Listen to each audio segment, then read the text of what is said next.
Olá, você está no canal Os Federais do Ensino, Papo Filosofia, e o papo de hoje é o Caibalion e a filosofia hermética.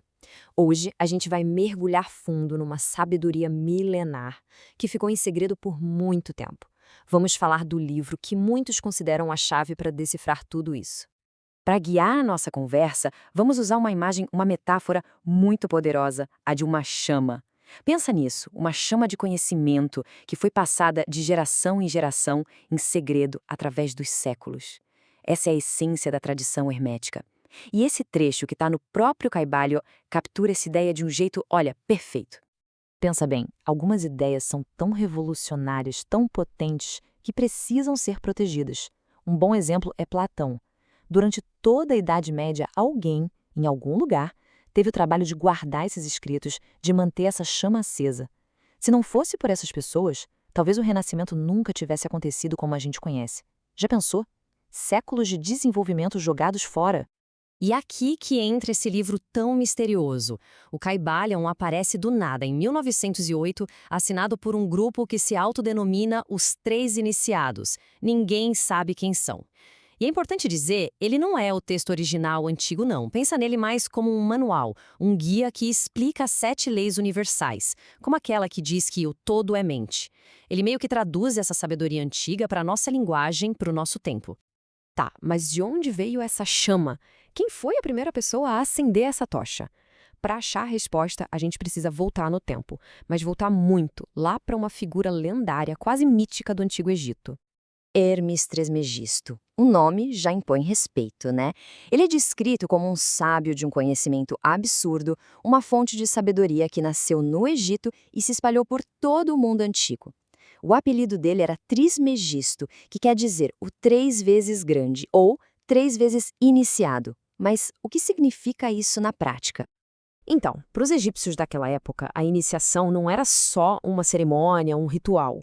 Era, na verdade, um programa de treinamento de elite super intenso. Um caminho difícil, feito para forjar sabedoria e criar líderes que pudessem ser um farol para a sociedade.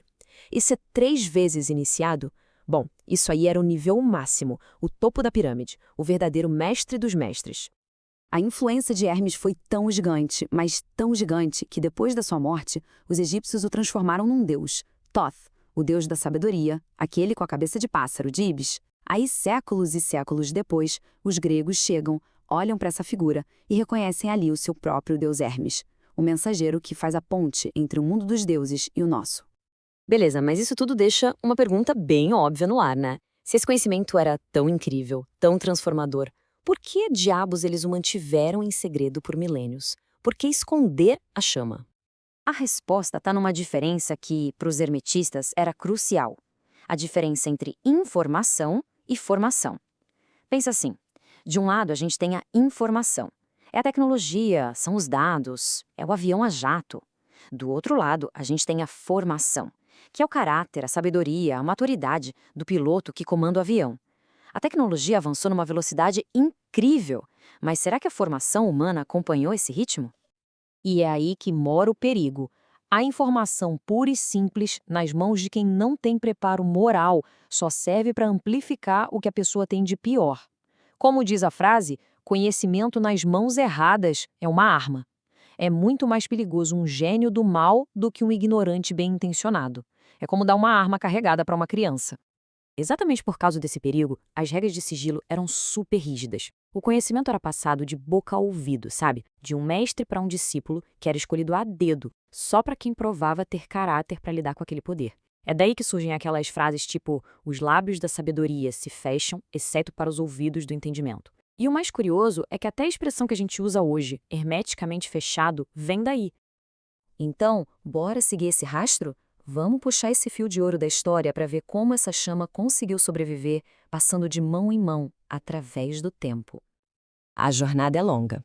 Começa lá no Egito Antigo, com o próprio Hermes. Depois, ela meio que some e se esconde durante a Idade Média, protegida pelos alquimistas. Aí, no Renascimento, a chama volta a brilhar na Europa. E, finalmente, em 1908, ela explode para o mundo moderno com a publicação do Caibalion. Quando a gente pensa nos alquimistas da Idade Média, a imagem que vem é de uns caras tentando transformar chumbo em ouro, certo? Mas a verdade é que isso em grande parte era um disfarce, uma maneira de não serem perseguidos pela Inquisição. A verdadeira alquimia era interna. O objetivo real não era transformar o metal, mas transformar o ser humano, transformar o homem de chumbo, pesado e ignorante, no homem de ouro, iluminado pela sabedoria. A alquimia era, na verdade, a prática secreta do hermetismo. E essa jornada toda nos traz até aqui, até o nosso tempo. Depois de tudo isso, a pergunta que fica é: o que essa chama antiga tem a dizer hoje? Qual a relevância disso tudo para o mundo em que a gente vive? Um dos pilares do hermetismo é a ideia de que a sabedoria de verdade nunca se perde. Ela só se esconde, fica ali, dormente, esperando o momento certo para reaparecer.